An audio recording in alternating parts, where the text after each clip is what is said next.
Unit magnetism and magnetic effect of electric current அப்படிங்கிறது தான் third unit. அதனுடைய long answers. Discuss earth magnetic field in detail. பூமியோடைய காந்தத்தன்மைக்கு என்ன காரணம் அப்படிங்கிறத விளக்கமாக பார்க்குறோம். கோவர் அப்படிங்கிறவர் என்ன சொல்கிறாருன்னா, பூமிக்கு காந்த புலம் ஏற்படுறதுக்கு, காந்தத்தன்மை ஏற்படுறதுக்கு காரணம் சூரியன்லேருந்து வரக்கூடிய வெப்ப கதிர்கள் அப்படிங்கிறாரு. இந்த கதிர்கள் என்ன பண்ணுது அப்படின்னு சொன்னால், நடுவரை, பூமியோடைய நடுவரை கோட்டுக்கு வந்து அந்த பக்கத்தில் இருக்கக்கூடிய காற்றை என்ன பண்ணுதுன்னா சூடுபடுத்துது. இப்போ சூடான அந்த காற்று என்ன பண்ணுதுன்னா மூவ் ஆகுது பூமியுடைய நார்த்தன் சவுத்தன் ஹெமிஸ்பியர் அரைக்கோளங்களை நோக்கி, வட தென் அரைக்கோளங்களை நோக்கி நகர்ந்து அங்கே இருக்கக்கூடிய காற்றையெல்லாம் என்ன பண்ணுதுன்னா, அந்த வெப்பக்காற்று, இங்கேருந்து போகக்கூடிய அந்த வெப்பக்காற்று போய் மொத்தமாக என்ன ஆயிடுதுன்னா கெட் எலக்ட்ரிஃபைடு, அப்படியே மின்னேற்றம் அடையுது. இப்போ அந்த மின்னேற்றம் பெற்ற அந்த சூடான காற்று என்ன பண்ணுதுன்னா ஃபெர்ரோ மேக்னெட்டிக் பொருட்களை காந்த பொருளாக மாற்றுது. இதுதான் காரணம் அப்படின்னு சொல்லி அவர் சொல்கிறாரு. இன்னைக்கு வரைக்கும் வந்து பல கொள்கைகள் சொல்லப்பட்டுட்டு தான் வருது. ஆனால் வந்து எதுவுமே சரியான விளக்கத்தை சொல்லலை. ஏன் எர்த்து வந்து மேக்னெட்டாக இருக்குது, பூமி ஒரு காந்தமாக இருக்குது அப்படிங்கிறதுக்குரிய சரியான காரணத்தை சொல்லலை. அதே மாதிரி பூமிக்கு பக்கத்தில், அதாவது பூமியில் ஒரு காந்த ஊசியை தொங்க விட்டா அது நம்ம நேராக நிற்க மாட்டேங்குது. அது எப்படி நிற்கிது அப்படின்னு சொன்னால் கொஞ்சம் சாய்வாக தான் நிற்கிது. இந்த சாய்வுக்கு என்ன காரணம்? இது இந்த பக்கம் இழுக்குது, இது இந்த பக்கம் இழுக்குது. இப்போ இந்த சென்டரில் வரைஞ்ச கோடு வந்து சென்டரில் இருக்கிறது எர்த் நார்த் போல், இது இந்த சைடு இருக்கிறது எர்த் நார்த் போல், இந்த சைடு இருக்கிறது எர்த்தினுடைய சவுத் போல். இப்போ எர்த்தினுடைய நார்த் போல் இருக்குல்ல, நார்த் போல் பக்கத்தில் இந்த பக்கம் வந்து சவுத் போல் இருக்கும். அதே மாதிரி இந்த பக்கம் என்ன இருக்கும் அப்படின்னு சொன்னால், இங்கே சவுத்துனா இங்கே வந்து நார்த் இருக்கும். இப்போ நம்ம வந்து இந்த காந்த ஊசியை தொங்க விடுறோம். காந்த ஊசியை தொங்க விடும்போது காந்த ஊசியின் நார்த் போல் இருக்குது. இந்த நார்த் போல் பூமியினுடைய தென்புலம் இருக்கு இல்லையா, அதை நோக்கி என்ன பண்ணுதுன்னா அது வந்து அட்ராக்ட் பண்ணுது. அதனால வந்து இதை பிடிச்சிட்டு இண்டக்ஷனுக்குரிய குறியீடு. ஸோ மேக்னெட்டிக் இண்டக்ஷன் கண்டுபிடிக்கிறதா இந்த கொஸ்டின். எப்பயுமே ஃபுல் பார்ட்னால ஏற்படக்கூடியதை பார்க்கறதுக்கு முன்னாடி ஒரு ஸ்மால் பார்ட்டை எடுத்துட்டு அதனால ஏற்படக்கூடியதை கண்டுபிடிக்கணும். இப்போ இந்த ஃபுல் பார்ட்னால நம்மளுக்கு வேணும். இப்போ சென்டர் பாயிண்ட் ஓலேருந்து இது வரைக்கும் உள்ள டிஸ்டன்ஸ் வந்து எவ்வளோனா எல். இதில் ஒரு ஸ்மால் செக்மெண்ட் எடுத்துக்கிறோம், அது டிஎல். டிஎலுக்கு கண்டுபிடிச்சு அதை தொகைப்படுத்திட்டா எல்லுக்கு மாறிடும். இப்போ NM, a long straight wire, high current flowing, போகுது. P, a point at distance a from the wire. பிங்கிற பாயிண்ட் வந்து ஓலேருந்து ஏ டிஸ்டன்ஸ் இருக்கு. DL, length of the element of the wire at distance L from the point O. இது வந்து small segment அப்படின்னு சொல்லலாம். அடுத்தது வந்து ஆர் அப்படிங்கிறது vector joining the element DL with the point P. டிஎல்லையும் பியையும் இணைக்கக்கூடிய அந்த வெக்டர் தான் ஆர். அடுத்தது theta, angle between DL and R. தீட்டாங்கிறது டிஎலுக்கும் அந்த ஆருக்கும் இடையே உள்ள கோணம். ஆர் அண்ட் டிஎல் ஆங்கிள் தான் தீட்டா. இப்போ மிச்சம் உள்ள கோணம் எவ்வளோ இருக்கும்? இந்த சைடு உள்ள கோணம் இது ஃபுல்லாக வந்து பைனா 180 டிகிரி. இது தீட்டானா இந்த கோணம் பை மைனஸ் தீட்டா. அதே மாதிரி இங்கே கீழே ஸ்டார்ட் ஆகுறது π1, முடியறது π2. இதெல்லாம் நம்ம இப்போ சொல்லிடுறோம். இப்போ அடுத்தது வந்து இதில் வந்து நம்மளுக்கு தேவை மேக்னெட்டிக் இண்டக்ஷன் வேணும். ஸோ இதில் பயாட் சாவர்ட் லாவை யூஸ் பண்ண போகிறோம். இந்த பயாட் சாவர்ட் லாவை சின்ன கொஸ்டின்ஸ் பார்க்கும்போதும் பார்ப்போம். பயாட் சாவர்ட் லா, பயாட்டும் சாவர்ட்டும் சேர்ந்து கண்டுபிடிச்ச லாவில் என்னன்னா, ஒரு கரண்ட் கேரிங் கண்டக்டரை சுற்றி உருவாகக்கூடிய காந்த தூண்டலை பார்க்குறாங்க. காந்த தூண்டல், காந்த புலம், மேக்னெட்டிக் ஃபீல்டு, மேக்னெட்டிக் இண்டக்ஷன் அப்படின்னு சொல்கிறோம். இப்போ அந்த magnetic field at P, magnetic field வந்து ஒரு குறிப்பிட்ட புள்ளி அந்த கரண்ட் கேரிங் கண்டக்டர்லேருந்து அது எதை வந்து டிபெண்ட் பண்ணியிருக்கு, எதுக்கு டைரக்ட்லி ப்ரொபோஷனல் அப்படின்னு சொன்னால் கரண்ட்டுக்கு டைரக்ட்லி ப்ரொபோஷனல், லென்த் செக்மெண்ட்டுக்கு டைரக்ட்லி ப்ரொபோஷனல், அப்புறம் டிஸ்டன்ஸினுடைய ஸ்கொயருக்கு இன்வெர்ஸ்லி ப்ரொபோஷனலாக இருக்குது அப்படின்னு சொல்லிட்டு அந்த ப்ரொபோஷனல் எடுத்துட்டா கான்ஸ்டன்ட். அந்த கான்ஸ்டன்ட் வந்து A plus B the whole square into A minus B the whole ஸ்கொயர்னா இந்த ஃபார்முலாவுக்கு ஒரு ஹோல் ஸ்கொயர். அப்போ இதை வந்து எப்படி பிரிக்கலாம்னா R square minus L square the whole ஸ்கொயர்னு பிரிக்கிறோம். இந்த ஃபார்முலா மூணுமே இந்த கீழே உள்ள டேர்முக்கு. அடுத்தது A plus B the whole square form இதுக்கும், A minus B the whole square வந்து இதுக்கும். அதுதான் அது எழுதியிருக்கும். இப்போ அதில் மைனஸை வந்து உள்ளே பெருக்கினா அந்த அதெல்லாம் R square L square cancel ஆயிரும். 2RLலையும் கூட்டினா 4RLன்னு வரும். இந்த 4RL இருக்குல்ல, அது வந்து 2 × 2RLன்னு பிரிக்கிறோம். இப்போ தான் நம்ம அந்த 2QM எல்லுக்கு பதுவாக PM அப்படிங்கிறத பிரதிடுறது. ஸோ அது அடுத்த ஸ்டெப்லேருந்து அப்படியே இருக்குது, அதை கண்டினியூ பண்ண வேண்டியதான். இது வரைக்கும் வந்து அப்படியே நோட்டில் எழுதிக்கணும். இதை வந்து இதே இடத்துக்கு நேராக சைடில் எழுதணும். இப்போ அடுத்த கொஸ்டின் வந்து நம்ம எப்பயுமே வந்து டைபோலில் பார்த்த மாதிரி, எலக்ட்ரிக் ஃபீல்டில் பார்த்த மாதிரி மேக்னெட்டிக் ஃபீல்டில் obtain the magnetic induction at a point on the equatorial line of a bar magnet. இப்போ equatorial lineல பார்க்குறோம். அதே மாதிரி தான் இப்போ இந்த இடத்துலையும் எஸ்ங்கிற பாயிண்ட் தான் வரணும், இங்கே என்னங்கிறது. இப்போ சென்டர் பாயிண்ட் ஓ, டோட்டல் லென்த் வந்து 2L பார் மேக்னெட்டுக்கு. இப்போ லென்த் வந்து ஹாஃப் ஆஃபாக பிரிச்சா LL. இப்போ இது ஆங்கிள் தீட்டா தீட்டா. இப்போ சிங்கிற பாயிண்ட்ல நம்ம மேக்னெட்டிக் இண்டக்ஷன் பார்க்கணும். இப்போ மேக்னெட்டிக் இண்டக்ஷன் பார்க்கும்போது என்னால ஏற்படக்கூடிய ஃபோர்ஸ் வந்து அவுட்வேர்டாக இருக்கும் FN, எஸ்னால ஏற்படக்கூடியது இன்வேர்டாக இருக்கும் FS. இப்போ ஆர் அப்படிங்கிறது ரிசல்டன்ட், தீட்டா தீட்டா ஆங்கிள் இங்கே மேக்னெட்டிக் ஃபீல்டாக மாற்றும் போது BN BSன்னு போடும். இந்த சிங்கிற பாயிண்ட்ல QMC அப்படிங்கிறது என்னது, ஓரலகு முனை வலிமை கொண்ட நார்த் போல் 1 ஆம்பியர் மீட்டர். இப்போ இந்த பார்ட்லாம் வந்து பிதாகரஸ் தியரத்தின் படி கண்டுபிடிக்கணும். இப்போ நமக்கு வந்து FN ஈக்குவல் டு என்ன அப்படின்னு சொன்னால் மொத்த ஃபோர்ஸ் அப்படிங்கிறது -FN cos θ I cap + FN sin θ J cap அப்படின்னு வரும். இப்போ இங்கே வந்து -FN cos θ I cap + FN sin θ J cap இதை வந்து என்ன அப்படிங்கிறதையும் சொல்கிறேன். இப்போ ஃபர்ஸ்ட் FN FS அப்படிங்கிறத கண்டுபிடிக்கலாம். இந்த முதல்ல டோட்டலாக வந்து FNனா என்ன, நார்த் போலுக்கு கண்டுபிடிக்கிறோம்.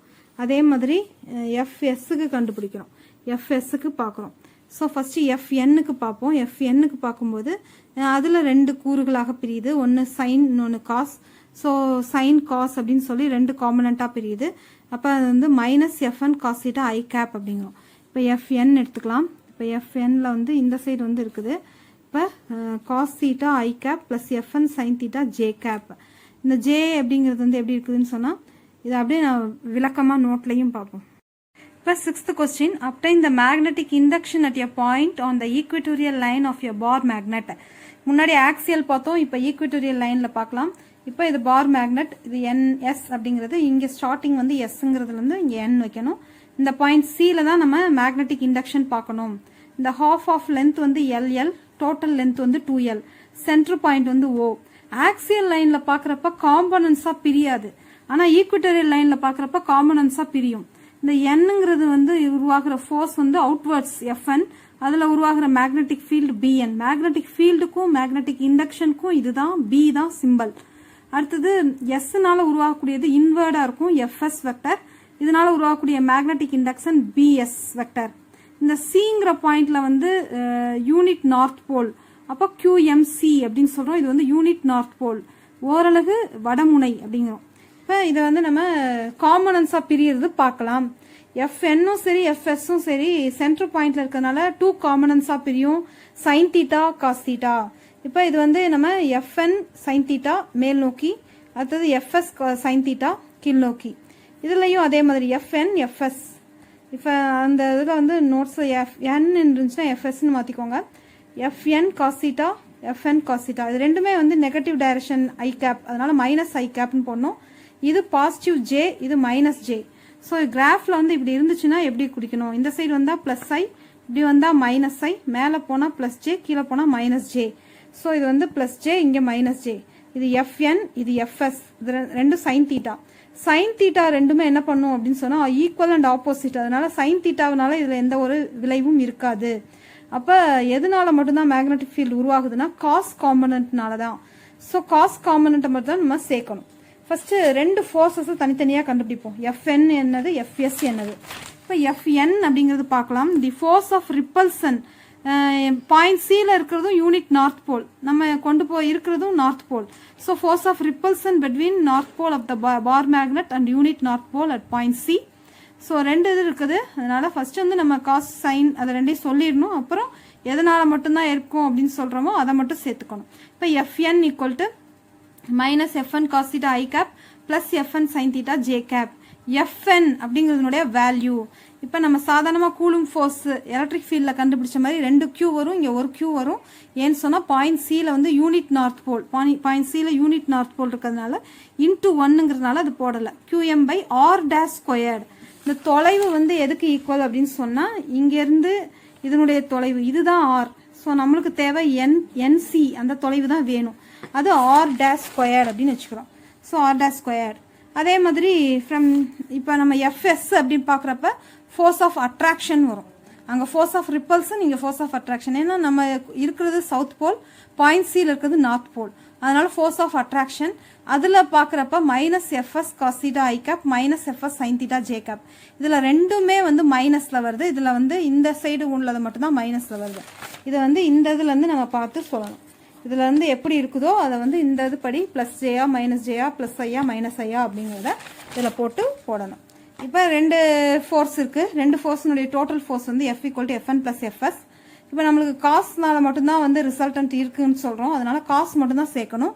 இதுலேயும் காஸ் சேர்க்கணும். காஸ் சேர்க்குறப்ப இதுலேயும் மைனஸ், இதுலேயும் காசில் மைனஸ் வருது. டோட்டலாக மைனஸை வெளியில் எடுத்துடுறோம். Fn + Fs cos θ i cap. Fnனும் Fsஸும் வேல்யூஸ் வந்து ஈக்குவல் தான். அப்போ 1 + 1 2ங்கிற மாதிரி இங்கே 1 + 1 2ங்கிறது 2 மைனஸை முன்னாடி கொண்டு வந்துருவோம். μ0/4π qm/r² cos θ i cap. இந்த r' கண்டுபிடிக்கணும். அது பித்தாகரஸ் தியரம் படி opposite square plus adjacent square பண்ணணும். So r' = r² + l². அது இங்கே போட்டுறோம். cos θ வேணும்னு சொன்னால் அட்ஜசன்ட் சைட் பை ஹைபாட்னஸ். ஹைபாட்னஸோட வேல்யூ வந்து r² + l² ஹோல் பவர் 1/2ன்னு வரும். இங்கே 1 + 1/2 என்னவாயிரும்னா 3/2 ஆயிரும். 1 + 1/2 வந்து 3/2 ஆயிரும்.